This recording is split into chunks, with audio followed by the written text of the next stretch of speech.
अस्सलाम वालेकुम, मैं साजिद काजी हूँ और एक और वीडियो के साथ आपकी खिदमत में हाजिर हूँ। पाकिस्तान में रियल एस्टेट का मुस्तकबिल और इसके ऊपर होने वाली बहस जो है वो आज की नहीं है, ये पिछले कुछ अरसे से मुसलसल चलती आ रही है। और ख़ास तौर पे 2022 से ऑनवर्ड्स जब हमने रियल एस्टेट मार्केट के अंदर जो परचेज़र है, ख़ास तौर पे ओवरसीज़ पाकिस्तानीज़ का इंटरेस्ट कम होते देखा, तो फिर हमने ये देखा कि बहुत सारे लोग जो है वो खुद साख्ता दानिश्वर भी बहुत सारे मार्केट में आए, जिन्होंने रियल एस्टेट मार्केट के हवाले से ऐसी ऐसी चीज़ें जो हैं वो शेयर करनी शुरू की जिनका हकीकत से कोई ताल्लुक नहीं था और ना कभी रहा। और इससे पहले वही लोग जो है वो ऐसे प्रोजेक्ट्स को प्रमोट करते नज़र आए कि जो प्रोजेक्ट्स मार्केट के अंदर जिन्होंने एक आर्टिफिशियल बबल के ज़रिए ऐसे रेट्स बनाए प्लॉट्स के, प्रॉपर्टीज़ के, जो रेट्स एक्चुअल में उन ग्राउंड उन प्रॉपर्टीज़ के नहीं हो सकते थे। और फिर उसके बाद जब वो इन्वेस्टर्स ने उसके ऊपर ढेरों माल बना लिया, फिर वो वहाँ से निकले और उसके बाद एक हैवी ड्यूटी नुकसान जो है वो देखने को मिला। जब मार्केट इनिशियली क्रैश हुई तो मैंने उसके ऊपर वीडियो बनाई थी आज से 2 साल पहले, और उसमें मैंने आपको बताया था कि जो रेट्स डाउन हो रहे हैं वो फाइल्स के रेट्स डाउन हो रहे हैं, और फाइल्स के भी ऐसी फाइल्स के रेट्स डाउन हो रहे हैं जो महंगे दामों खरीदी गई हैं, जिसमें सबसे ज़्यादा जो नुकसान हुआ वो गुलबर्ग ग्रीन्स में हुआ लोगों को, जब उन्होंने 50 लाख या 55 लाख में खरीदी हुई फाइलें जो हैं वो 20-22 लाख रुपए में बेची। और इसके ऊपर भी मेरी वीडियोस मौजूद हैं, गुलबर्ग ग्रीन्स के हवाले से आप सर्च करेंगे EFS मार्केटिंग लिखेंगे, आपको वो वीडियो मिलेगी जिसमें मैंने क्लियरली ये बताया था कि मार्केट के अंदर कुछ लोगों ने मिल के मार्केट से सारी फाइल्स जो हैं, ये जितनी अवेलेबल फाइल जो फॉर सेल आ रही थी वो उठा के उसके बाद अपनी मर्जी का रेट रख के और उसको मार्केट में दोबारा बेचने के लिए रखा, जिसकी वजह से आर्टिफिशियली रेट्स जो हैं वो बहुत ऊपर चले गए। अब अगर उन्होंने 40 लाख रुपए रेट मुख्तस किया, मार्केट से 20 लाख रुपए खरीदी हुई फाइल का, तो फिर 40 लाख के ऊपर जब दोबारा से ट्रेडिंग शुरू हुई तो वो 40 से 45, 45 से 50 और 50 से 55 भी रेट चला गया। लेकिन जैसे ही मार्केट से बायर ने इंटरेस्ट अपना लूज़ किया तो यही जो इन्वेस्टर थे जिनके पास जो माल पड़ा हुआ था वो उन्होंने 21, 22 लाख, 23 लाख के रेट में मार्केट में फेंक दिया।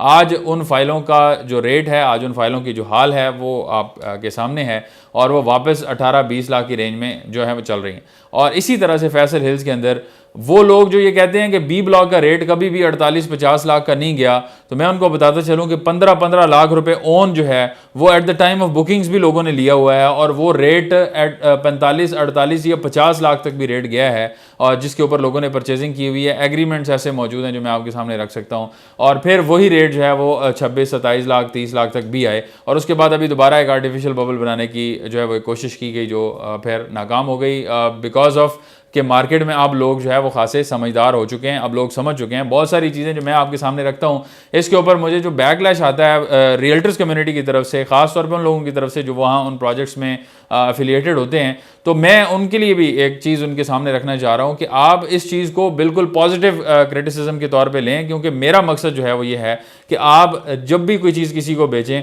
तो साल बाद, 1.5 साल बाद, 2 साल बाद वो बंदा आपके पास दोबारा वापस आए और वो खुशी से आपको आके मिले, ना कि वो ये सोचे कि आपने मुझे महंगा बेचा हुआ है, कल को आप दोबारा उसके लिए काम नहीं कर सकेंगे। मैं बिजनेस डिस्ट्रिक्ट के हवाले से बात करता हूँ। फेज़ 8 बिजनेस डिस्ट्रिक्ट के अंदर बहरिया टाउन में जो अभी अपार्टमेंट्स मौजूद हैं उनकी प्राइसेस तकरीबन 9,000 से 10,000 रुपये पर स्क्वायर फीट मिल जाती हैं, और यहाँ पे आपको 400-450 स्क्वायर फीट का अपार्टमेंट तकरीबन 40 से 45 लाख रुपए में मिलता है। इसी तरह से 500-550 स्क्वायर फीट का अपार्टमेंट 50-55 लाख रुपए में मिल जाता है, और इससे ऊपर भी रेट्स हैं। सिविक सेंटर बहरिया टाउन में अगर बात करें तो फुली फर्निश्ड अपार्टमेंट यहाँ भी आपको 75 लाख से 95 लाख के दरमियान मिलता है। डिपेंड करता है कि वो अपार्टमेंट की क्या जो है वो साइज़ क्या है उसका। खास तौर पे 700-750 स्क्वायर फीट का अपार्टमेंट होगा तो वो अच्छा अपार्टमेंट होगा, उसमें किचन भी सेपरेट होगा, हॉल भी होगा, बाकी भी चीज़ें होंगी। तो ये सारी चीज़ें, इनकी प्राइसेस जो हैं वो चल रही हैं। लेकिन अब लोग जो काम कर रहे थे आज से 3 साल 4 साल पहले, वो अब लोगों को फेस नहीं कर पा रहे, जिनको उन्होंने चीज़ें बेची हुई हैं इसलिए नहीं फेस कर पा रहे कि जहां उस चीज़ की वैल्यू जो है वो 75 होनी चाहिए थी,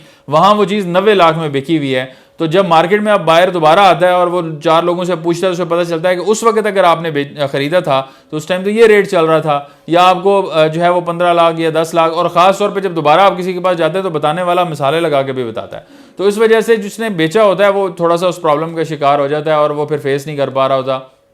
वो लोगों को ये गाइड नहीं कर पा रहा होता कि इस तरह की अपॉर्चुनिटी यहाँ पे मौजूद है, या उसके नए इन्वेस्टर्स जो हैं वो फिर कम हो जाते हैं। तो अब जो चीज़ें हम आपके सामने रखते हैं उसमें जो एक बैकलैश मैंने आपको बताया कि जो रियल्टर्स कम्युनिटी की तरफ से आता है, उसको मेरे ख्याल के मुताबिक जो है वो अनफेयर भी है, और उसके अंदर ये देखने की ज़रूरत है कि मेरी जो बात करने का मकसद है वो क्या है। अब फैसल हिल्स जो है वो लोग कहते हैं फैसल हिल्स टारगेट है, मेरा वहाँ ऑफिस मौजूद है B17 सेक्टर C में, और वहाँ पे B17 मल्टी गार्डन्स हो, फैसल हिल्स हो, फैसल मार्गला सिटी हो, ये तमाम तर एरिया जितने भी यहाँ पे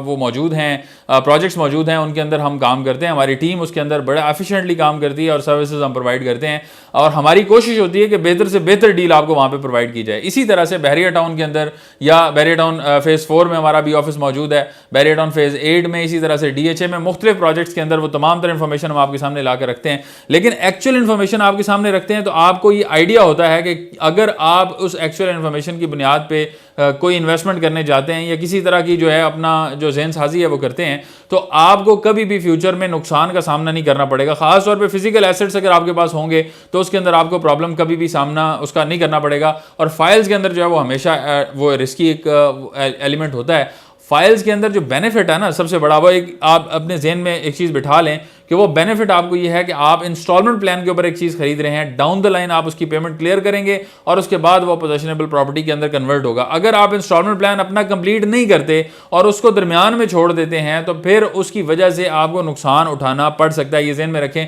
कि जब तक आप पोजेशन अप्लाई नहीं करते, जब तक आप पोजेशन ले नहीं लेते, तब तक उसमें आपको जो है आपकी इन्वेस्टमेंट एट रिस्क रहती है। और जब आपके पास पोजेशन आ जाता है तो चाहे उसकी प्राइस गिर भी जाए तो कोई फर्क नहीं पड़ता, आपकी एक्चुअल प्रॉपर्टी है और चीज़ें जो है वो ऊपर नीचे होती रहती हैं। अगर आपके पास 2 लाख 4 लाख 5 लाख का डाउन आपको नजर आ रहा है अभी इस टाइम, तो आप थोड़ा सा वेट करेंगे, मार्केट अच्छा होने का वेट करेंगे, वही चीज़ आपकी कवर भी होगी, उससे बेहतर रिटर्न भी देगी। मैंने डोनाल्ड ट्रंप की एग्जांपल आपको दी थी कि 1991 में जो अमेरिका में वर्स्ट रिसेशन का टाइम था, उस टाइम $2 बिलियन का मकरूज हो गया था डोनाल्ड ट्रंप, और उसके बाद वही $2 बिलियन का कर्जा भी उसका वापस हुआ और $5 बिलियन इन प्रॉफिट वो आया जैसे ही वो बूम वापस आया 3 से 4 साल के अंदर। और न्यूयॉर्क की जो रियल एस्टेट मार्केट थी जैसे ही वो फ्लरिश कर रही थी, सबसे बड़ा प्रॉपर्टी डेवलपर उस टाइम जो है वो डोनाल्ड ट्रंप था, क्योंकि उसने अपने एसेट्स जो कि नुकसान में बिक रहे थे उसने बेचे नहीं, बल्कि मजीद कर्ज उठा के मजीद एसेट्स जो है वो खरीदे, और उस माइनस में खरीदे हुए एसेट्स को बाद में उसने जो है वो अपना डेट पे करने के लिए या अपना नुकसान पूरा करने के लिए वो एसेट्स आगे बेचे। तो इस टाइम जो टाइम होता है, परचेजिंग का टाइम होता है, उस टाइम लोग जो है वो इस बहस में होते हैं कि हमें क्या रियल एस्टेट की तरफ जाना चाहिए या नहीं जाना चाहिए। बहुत सारे जिस दानिश्वर जैसे मैं आपको बताता हूं वो ये कहते हैं कि अब ये रियल एस्टेट की मार्केट तबाह हो चुकी है, बर्बाद हो चुकी है, अब ये ग्रो करेगी तो 3 साल बाद करेगी या 5 साल बाद करेगी या 10 साल बाद करेगी। तो मैं इसमें एक पॉइंट ऐड करता हूं कि अगर वो 3 साल बाद या 10 साल बाद फ्लरिश करती है या ग्रो करती है, तो क्या जो आज रेट्स आपके पास अवेलेबल हैं ये आपके पास दोबारा अवेलेबल होंगे? परचेजिंग के पॉइंट ऑफ व्यू से बात कर रहा हूं, या जो आज रेट अगर ये तबाह हो गई है मिसाल के तौर पे उन्हीं दानिश्वरों की उसके मुताबिक कि अब रियल एस्टेट जो है वो जल्दी ग्रो नहीं करेगी, तो क्या जिस रेट पे आज अपनी प्रॉपर्टी आप बेचेंगे ये दोबारा आप खरीद तो सकते नहीं है?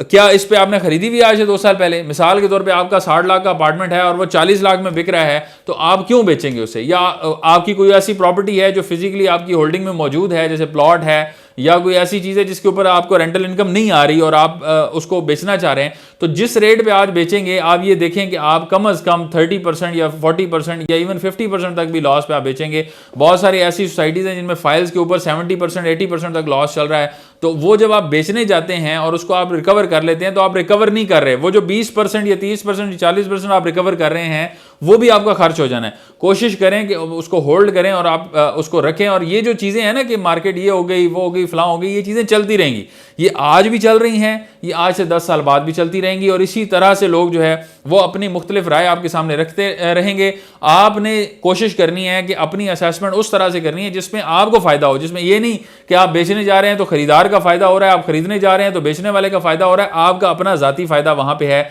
जहाँ पे आप मार्केट को देखते हुए, मार्केट की पल्स को देखते हुए खरीदने के सही टाइम पे खरीदें और बेचने के वक्त उसको बेचें, तो फिर आपको कभी भी नुकसान नहीं होगा। ये सारी चीज़ें आपके सामने रखने का मकसद ये है कि बहुत सारी चीज़ें जब लोगों के सामने इस तरह से यूट्यूब चैनल्स के जरिए या मुख्तलिफ टिकटॉक की वीडियोज़ के जरिए आती हैं तो एक जो ऐसी कैफियत पैदा होती है कि जिसमें लोग समझते हैं कि अभी हम अगर इसको नहीं बेचेंगे तो हम फ्यूचर में नुकसान का सामना करेंगे। हालांकि ऐसा नहीं है। हमेशा प्रॉपर्टी जो है जब आप उसको होल्ड करते हैं तो डाउन द लाइन उसमें नुकसान नहीं होता। मैंने उसको कंपेयर किया था, उसको कंपैरिजन किया था गोल्ड के साथ कि अगर आपकी 1996 में 1 लाख रुपए की प्रॉपर्टी थी तो आज उसकी वैल्यू 1.25 करोड़ से 1.5 करोड़ है, और अगर 1996 में आपके पास गोल्ड था तो आज उसकी वैल्यू 50 से 60 लाख के दरमियान है। तो रियल एस्टेट की वैल्यू अगर 30 साल के एतबार से आप देखेंगे तो आपको गोल्ड के मुकाबले में रियल एस्टेट की वैल्यू जो है वो ज्यादा ही मिलेगी और उसके अंदर ज्यादा बेहतर रिटर्न मिलेगा। तो रियल एस्टेट के अंदर आपकी जो इन्वेस्टमेंट्स है वो फिजिकल होल्डिंग वाली इन्वेस्टमेंट है, उसके अंदर कभी भी आपको उस तरह तरह से नुकसान नहीं होता, और डाउन द लाइन आपको फ़ायदा ही होगा। अगर आप इसको होल्ड करते हैं 10 साल 15 साल 20 साल के एतबार से आप सोचेंगे